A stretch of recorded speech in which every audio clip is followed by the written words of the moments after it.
And we'll start with Barry Jackson from the Miami Herald. Barry, go ahead for Coach Shoop. Hi, Barry. Hi, Coach. I know everybody scores in this conference. As of a week ago, I think 6 of the 32 highest scoring offenses in the country play in the ACC.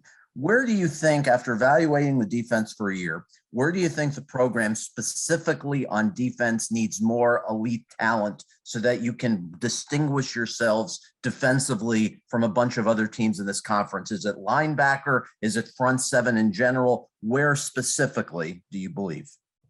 Well, I mean, I think, we've done a decent job in the front four, I think, stopping the run. I mean, we've minimized, some of the run game. I think our defensive ends have done a good job putting pressure on the quarterback. We certainly need more depth at the linebacking position. Guys like Flag, Corey's probably playing too many snaps right now. Obviously we've moved Amari back and forth between striker and safety. So, you got Chase Smith backing up GB at the striker position. And, K4 is really, Keontre Smith's probably played, they've all probably played too many snaps. So a little bit of depth, in the front, in the linebacking position is critical. And obviously with injuries and departures in the secondary, depth has been an issue there. I mean, there aren't very many teams that are playing 2 true freshman safeties. And then Avante steps in and has done a pretty good job through these past few weeks. A guy who doesn't have a whole lot of experience. So, I guess the answer is this. I mean, it's easier than it's ever been before to improve your roster in the off season. I mean, you've got recruiting, you got the transfer portal, but most importantly, it's improving the players on your roster. So with some of these young players, LT up front, Chase Smith at linebacker, Deshaun Troutman, who you guys haven't seen, and some of these guys in the secondary, I think it's really important that we help them take the next step so we could be the type of defense we want to be. And this has been a weird year. You're right. I mean, it's explosive offenses throughout the ACC. And I've coached on units where if we gave up more than 17 points, it was pretty likely, that we weren't going to win. And we're fortunate enough to be, with a unit right now that is, I think Manny's got the idea that he understands that if we hold teams to 21 to 24, there's a pretty good chance that Rhett and the guys on the offensive side are going to put up some points. And that's not an excuse. It's just a fact of life right now. And that's the ACC right now. It is. And it's funny, on Saturday, you watch a Big Ten game, then you watch an ACC game. It almost looks like 2 different sports completely. Thanks, Bob. Coach, we'll go next to Manny Navarro from The Athletic. Manny, go ahead for Coach Shoop. Wow, you got the big guns coming at me right away today. Hey, Coach Shoop. Obviously, when you guys look into the transfer portal, it's different than high school recruiting, right? I mean, it's an entirely different talent pool. Just curious how the evaluation maybe is different, and how you might go about, doing background checks on guys in the transfer portal. And because it's difficult. They're obviously at other schools or other colleges. Do you still reach out to the coaches there? How does that whole process sort of go about when you're looking for talent in the portal? You got it. I mean, there's a lot of players. There's so many different aspects to the transfer portal now. There's the highly ranked young player who's just not getting not fitting in the role that he is. There's a coaching change. Then there's the mid-level players who are excelling at their level and saying, I think I could play at the next level. So there's a lot of different things. So first and foremost, I mean, we have a great recruiting staff who keeps tabs on anybody that enters the transfer portal.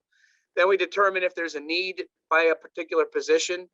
And, we watch the film to see if it's someone who, athletically would fit the criteria that we're looking for. Maybe it's someone that we're familiar with from recruiting, and that always helps. And then, I think between all the people on our staff, we're connected enough that you can place a call to someone and just, hey, coach at X university, I see that this player's in the portal, can you give me a little bit of his background? And usually you get you get the real skinny from guys like that. And then when a player's in the portal, you can contact him as well. And that was part of my my responsibilities last year. We explored a lot of different opportunities in the transfer portal, and for one reason or another, didn't feel that they fit our culture, fit what we were looking for from a talent perspective. And, like everybody says, I mean, it's in college football, you have 85 first round picks. It's not like it has to be a first round, then a second round, third round, fourth. I mean, every one of these are valuable. And it's really, really important that we do a great investigative job and make sure that they meet our, fit our culture first and foremost. They're players that can contribute. They understand their role and responsibility and what's expected of them. And And I think Coach Diaz and this staff have done a pretty good job with that, not just on defense, but on offense. I mean, on defense, obviously this year, DeAndre, I think he and Zach are up there in our leading sack guys, and Tyreek Stevenson's made a great impact for us. And on offense, obviously, De'Eric, was a great one. And this year, Rambo's, taken off he's done such a great job as a transfer guy. So I think our staff's done their due diligence. And when it's appropriate, I think we've delved into the transfer portal. And I think there's a pretty good chance this offseason we'll do that again. Thanks. We've got a question for Coach Shoop. Please use the hand raise function on Zoom. Coach, we're going to go next to Kobe Price from the Sun Sentinel. Kobe, go ahead. What's up, Kobe? Hey, Bob, how you doing? Good. How are you?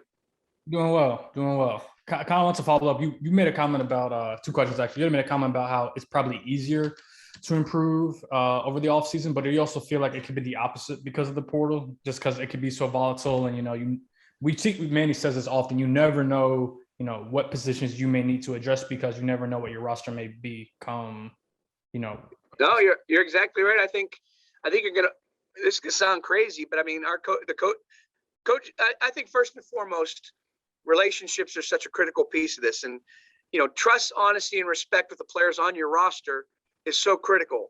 I think players can deal with, their spot on a depth chart, their role and responsibility within the framework of the team, as long as you're honest with them. This is your job. This is your role. This is your responsibility. This is how we see you fitting in. And those are often difficult conversations to have. And, as long as you're honest with people, I think it's fair for them to want to explore other opportunities, perhaps at the end of a season. And I think, to your point, the challenge is not only is it you're recruiting high schools, now you're recruiting the transfer portal, but often at the end of the season, you're going to end up recruiting some of your own players. You may take home visits in the off season and go visit your second string quarterback, your fifth safety, your fifth defensive lineman who's just out of the roster there. You may go and sit there and say, listen, I know here's how we see you fitting in next year. Here's your role. Here's the things you need to work on. Here's the things you do well. Here's the things you need to improve upon. But it wouldn't shock me at all if every once in a while, the head coach, the coordinator, the position coach really have to do a home visit in January, maybe even a dead period, to a player on their own roster and just sit there and explain to him remind him why he chose Miami, remind him, what a bright future he has and things along those lines. And again, I don't think you candy coat it. I think you have to be honest with people.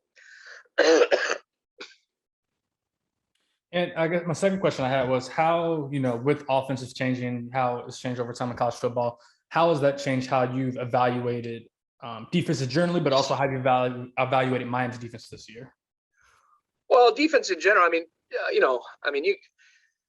the game has changed.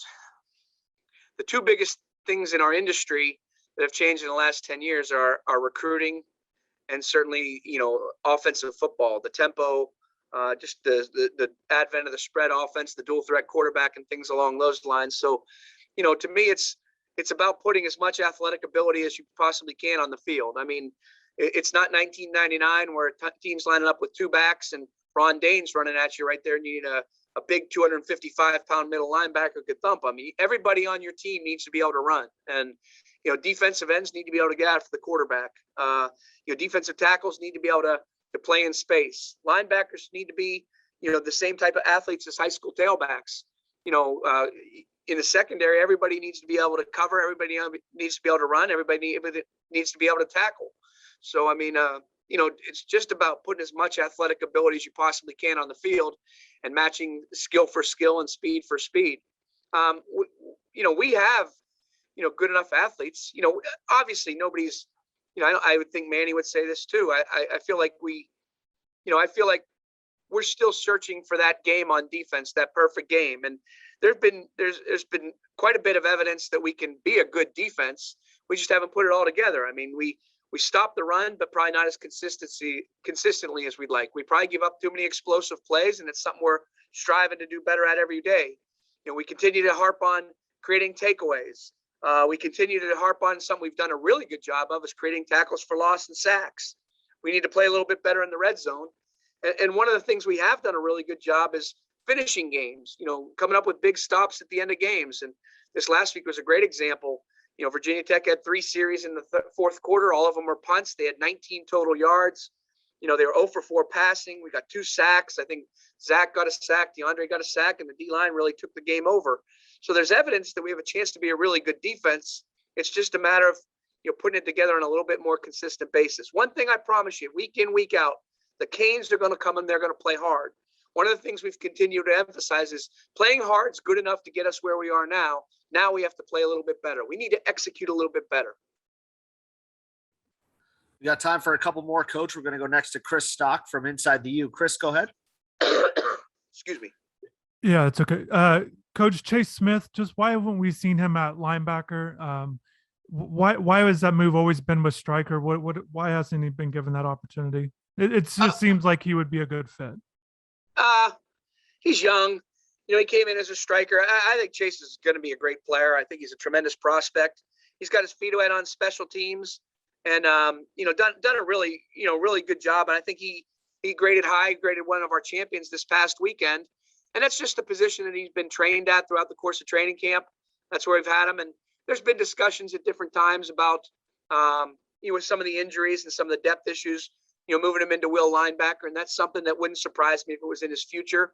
But right now, K4 is the starting will linebacker, and Waven Steed's done a really good job and has good experience behind him, and Avery Huff's been in there as well and gotten some snaps. So, we felt like that was the best position for Chase, and he's really performed admirably in it. But to your point, it wouldn't surprise me if as we move forward, if he moves into the inside backer position at some point.